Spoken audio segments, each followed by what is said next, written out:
Hey guys, welcome back to Gyan Vaividhya channel. मैं सुनील शर्मा फिर से आप सभी का स्वागत करता हूं हमारे YouTube चैनल पर।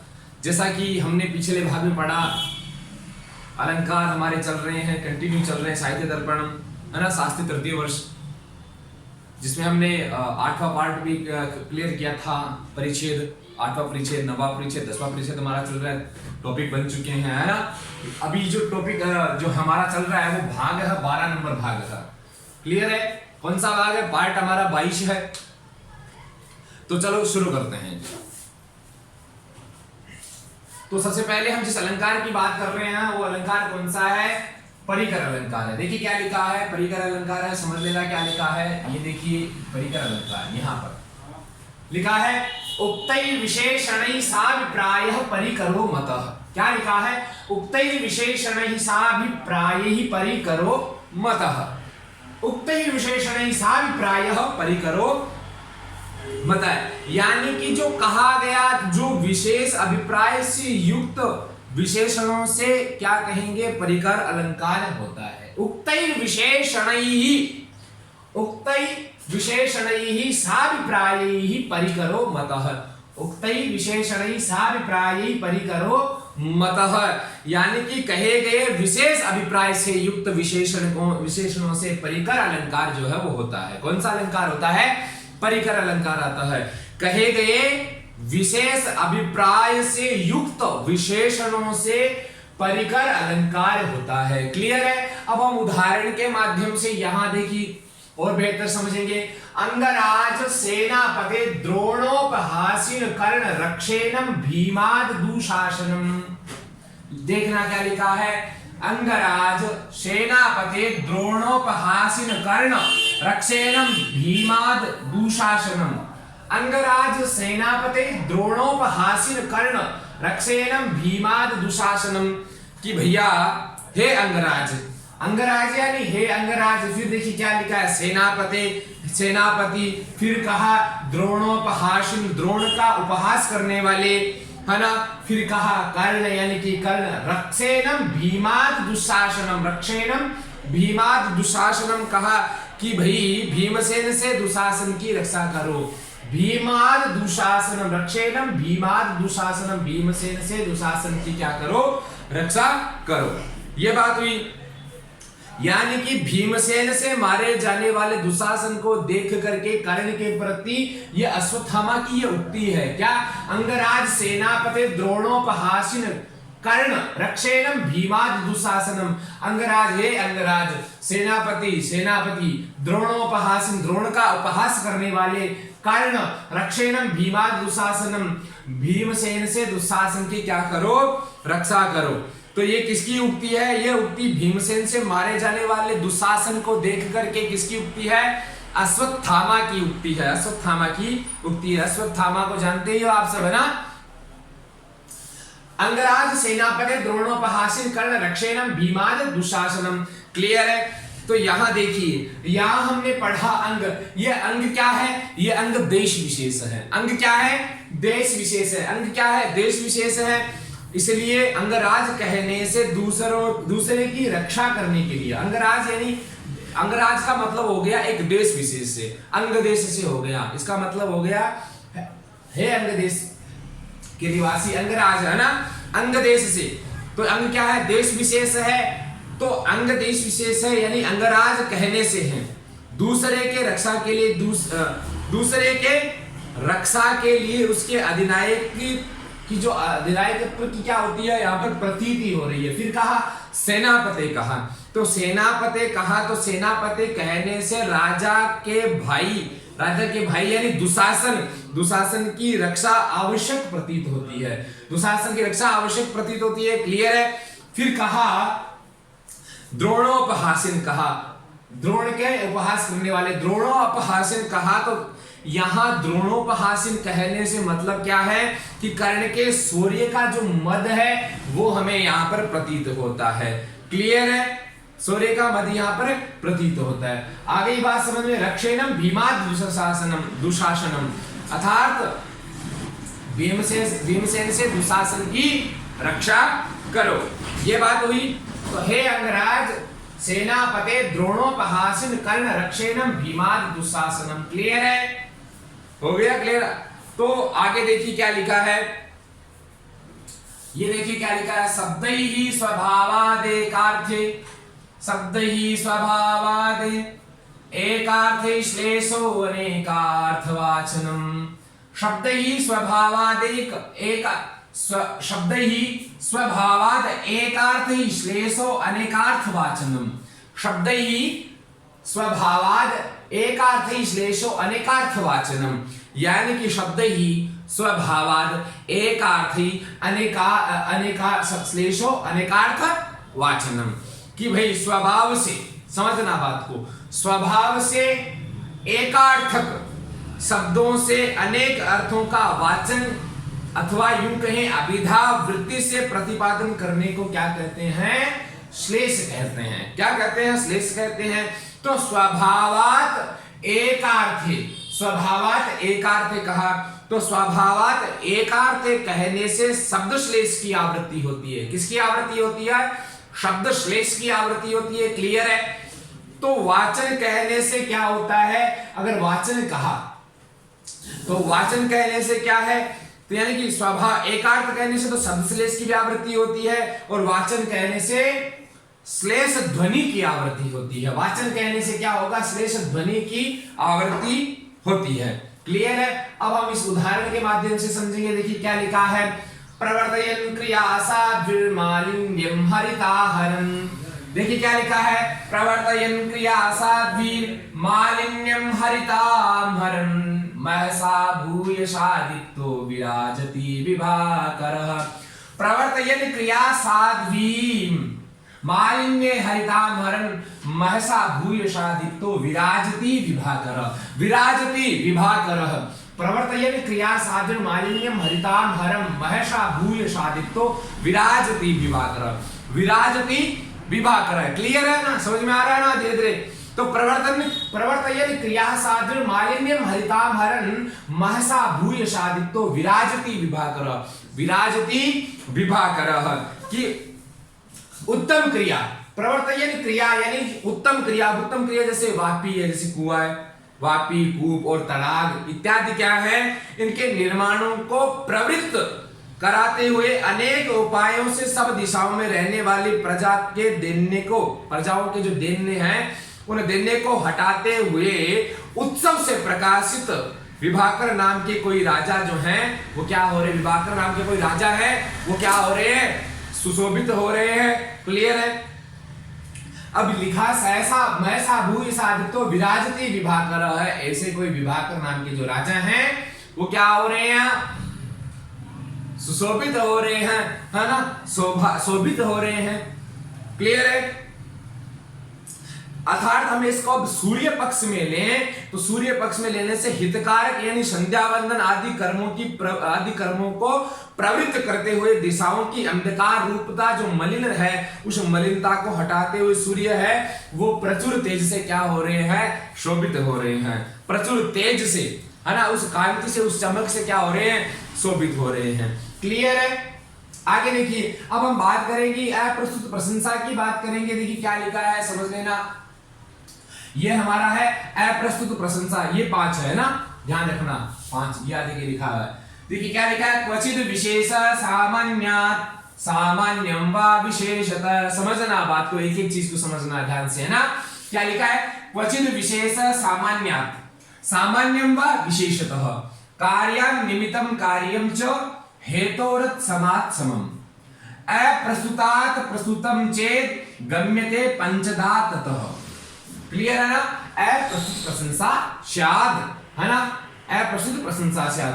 क्वचित विशेष सामान्यात्, क्वचित विशेष है सामान्यात्, फिर लिखा सामान्यं वा विशेषतः, फिर लिखा कार्य निमित्तं कार्यं च, कार्य निमित्तं कार्यं च हेतोरत् समात् समम्, हेतोरत् समात् समम्। अप्रस्तुतात् प्रस्तुतं लिखा, अप्रस्तुतात् प्रस्तुतं चेद गम्यते पंचधा ततः अप्रस्तुत प्रशंसा स्यात्। यानी कि समझना बात को कि कहा क्वचित विशेष सामान्य, सामान्यं वा विशेषतः। क्वचित विशेष सामान्यात्, सामान्यम वा विशेषतः, यानी कि कहीं तो अप्रस्तुत सामान्य से क्या लिखा, प्रस्तुत विशेष। पहली बात तो ये कही, पहली बात क्या कही कि कहीं अप्रस्तुत सामान्य से प्रस्तुत विशेष। दूसरी बात कही कहीं अप्रस्तुत विशेष से प्रस्तुत सामान्य। तीसरी बात कही कहीं अप्रस्तुत कार्य से प्रस्तुत निमित्त। अब निमित्त का मतलब होता है कारण, ध्यान देना। फिर चौथी बात इन्होंने कही कि कहीं अप्रस्तुत कारण से प्रस्तुत कार्य। और पांचवी बात इन्होंने जो कही कि कहीं अप्रस्तुत सम यानी तुल्य रूप आया ना, समात समम, सम यानी होता है तुल्य रूप। तो कहीं अप्रस्तुत सम यानी तुल्य रूप से प्रस्तुत सम यानी कि तुल्य रूप जो वस्तु है उस व्यंजनावृत्ति से जाने जाते हैं। इस प्रकार 5 प्रकार की क्या होती है, अप्रस्तुत प्रशंसा होती है। कितने प्रकार की होती है महाराज, 5 प्रकार की। क्लियर है, कितने प्रकार की हो जाएगी, 5 प्रकार की ये अप्रस्तुत प्रशंसा होती है ना। 5 प्रकार की क्या है, अप्रस्तुत प्रशंसा है। क्लियर हो गया ना। क्वचित विशेष सामान्यम वा विशेषता है, कार्यानिमित्तम कार्यं च हेतोरथ समासमम अप्रस्तुतात् प्रस्तुतम चेत गम्यते पंचधा ततः अप्रस्तुत प्रशंसा स्यात्। ठीक है, अप्रस्तुत प्रशंसा स्यात्। अब कर्म से हम ये उदाहरण देखेंगे। देखिए ये लिखा है ना, यहां हम अब कर्म से उदाहरण देखें। देखिए क्या लिखा है, पादाहतं यदुत्थाय मूर्धानं अधिरोहति। क्या लिखा है, पादाहतं यदुत्थाय मूर्धानं अधिरोहति स्वस्थादेवापमानेऽपि देहि न तद्वरं रज। पादाहतं यदुत्थाय मूर्धानं अधिरोहति स्वस्थादेवापमानेऽपि देहि न तद्वरं रज। देहि न तद्वरं रज। पादाहतं यदुत्थाय मूर्धनं अधिरोहति स्वस्थादेवापमानेऽपि देहि न तद्वरं रज। देहि न तद्वरं रज है ना, देहि न तद्वरं रज है। क्या लिखा है यहां पर। अब इस उदाहरण की हम बात कर रहे हैं, पादाहतं यदुत्थाय मूर्धनं अधिरोहति। तो ये जो उदाहरण है ये उद्धव, बलराम और श्री कृष्ण की सभा में बलराम की उक्ति है। इनकी सभा हो रही थी, किसकी सभा, जिसमें उद्धव जी थे, जिसमें बलराम जी थे, श्री कृष्ण की सभा थी। उस सभा के अंदर यहाँ ये बलराम जी ये बात कहते हैं, पादाहतं यदुत्थाय मूर्धनं अधिरोहति स्वस्थादेवापमानेऽपि देहि न तद्वरं रज है। यानी कहा इन्होंने कि पादाहतं यानी कि पैर से ताड़ित होने पर, पादाहतं पैर से ताड़ित होने पर, यदुत्थाय मूर्धनं अधिरोहति जो धूल है वो धूल क्या हो जाती है, पैर से लगकर, जैसे हम चलते हैं तो पैर से लगकर धूल कहां चढ़ जाती है, सिर पर चढ़ जाती है ना। तो जो धूल सिर पर चढ़ जाती है अपमान होने पर, लिखा ना स्वस्थादेवापमानेऽपि देहि न तद्वरं रज। देहि न तद्वरं रज है, अपमान होने पर संतुष्ट मनुष्य से वह धूल अच्छी है। यानी अपमानित होने की बजाय संतुष्ट मनुष्य से वह धूल जो है वो अच्छी है। तो यहाँ लिखा है अत्र अस्मदपेक्षया रजोपि वरमिति विशेषे प्रसूते सामान्य विहितम्। अत्र अस्मदपेक्षया रजोपि वरमिति विशेषे प्रसूते सामान्य अभिहितम्। तो यहाँ ये जो श्लोक है वो शिशुपाल वद्य महाकाव्य का है। तो शिशुपाल से अपमानित होकर भी सहने वाले हम लोगों से धूल भी अच्छी है। यहाँ बात ये कह रहे हैं कि अत्र रजोपि जो रज है वो धूल अच्छी है, वरमिति विशेषे प्रस्तुते सामान्य विहितम्, कि भाई शिशुपाल से अपमानित होकर भी सहने वाले हम लोगों से धूल भी अच्छी है। यहाँ क्या हो रहा है, तो यहाँ प्रस्तुत विशेष में देही रूप, प्रस्तुत विशेष में क्या, देही रूप सामान्य यहाँ पर कहा गया है ना, देही रूप सामान्य यहाँ पर कहा गया है। अगले उदाहरण की हम बात करें, क्या लिखा है, स्त्रग्यं यदि जीवितापः हृदये किं निहिता न हन्ति मां। कौन सा हो गया, वियोगिनी वृत्तम हो गया ना। स्त्रग्यं यदि जीवितापः हृदये किं निहिता न हन्ति मां विषमप्येमृतं क्वचित् फलवैमृतं वा विषमीश्वरेच्छयाम्। स्त्रग्यं यदि जीवितापः हृदयं किं निहिता न हन्ति मां विषमप्येमृतं क्वचित् भवेदमृतं क्वचिद् भवेदमृतं वा विषमीश्वरेच्छया। तो देखना ध्यान से, फिर देखना एक बार। स्त्रगीयं यदि जीवितापः हृदये किं निहितान् हन्ति माम् विषमप्येऽमृतं क्वचित् भवेदमृतं वा विषमीश्वरेच्छया। क्या लिखा है? तो यहाँ जहां बात कर रहे हैं इस उदाहरण में, तो इस उदाहरण में जो लिखा हुआ है वो लिखा है कि इस जो इंदुमती थी,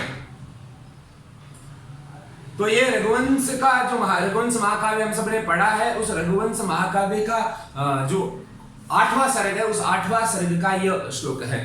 तो जब इंदुमती की मृत्यु हो जाती है, इंदुमती मर जाती है, इंदुमती की जब मृत्यु हो जाती है, तो इंदुमती की मृत्यु होने पर जो अज थे, उस अज की ये उक्ति है, स्त्रगीयं यदि जीवितापः हृदयं किं निहितान् हन्ति माम् विषयमप्यमृतं क्वचित् भवेदमृतं वा विषमीश्वरेच्छया। कि अज कह रहा है इसमें कि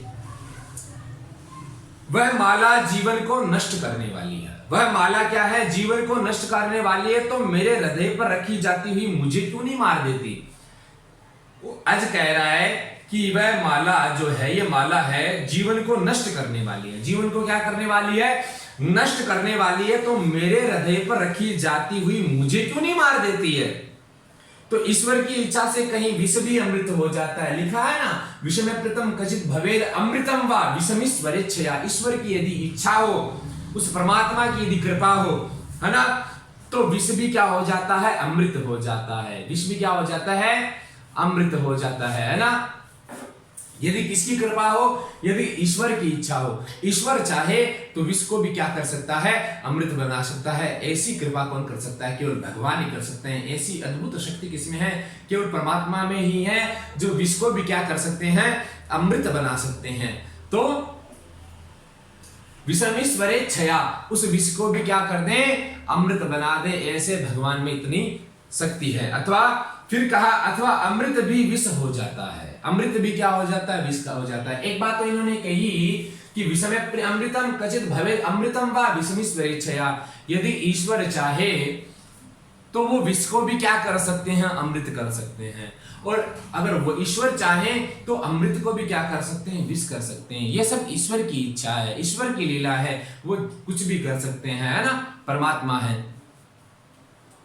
तो यहां हमें जो समझनी बात है, समझने लायक हमारे लिए जो बात है वो क्या है? वो ये है कि यहां ईश्वर की इच्छा से कहीं अहित करने वाला भी हितकारी हो जाता है। बात को समझना। यहां हमें जो अर्थ निकालना है वो ये है कि यहां ईश्वर की इच्छा से कहीं तो क्या हो जाता है? जो अहित करने वाला होता है ना, बुरा करने वाला होता है, अहित नहीं करता है। अहित करने वाला भी क्या हो जाता है? हितकारी हो जाता है। और कहीं हित करने वाला भी क्या हो जाता है? अहितकारी हो जाता है। तो ऐसे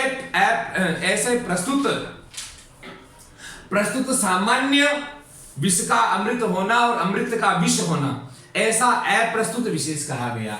क्या कहा गया? अप्रस्तुत विशेष कहा गया, है ना। क्या कहा गया भाई? अप्रस्तुत विशेष कहा गया।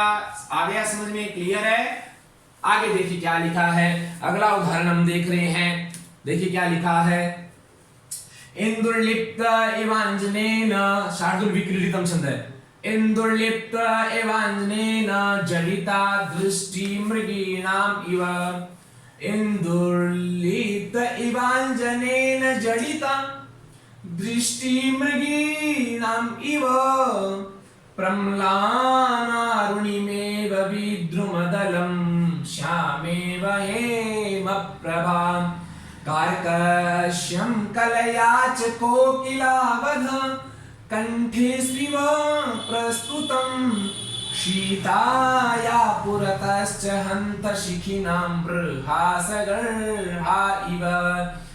इंदुर्लिप्त इवांजनेन जडिता दृष्टि मृगीणाम् इव प्रम्लानारुणिमेव विद्रुमदलं श्यामेव हेमप्रभाम् कार्कश्यं कलया च कोकिलवधू कंठे स्विव प्रस्तुतं शीताया पुरतश्च हन्त शिखिनां बृहासगर्हा इव।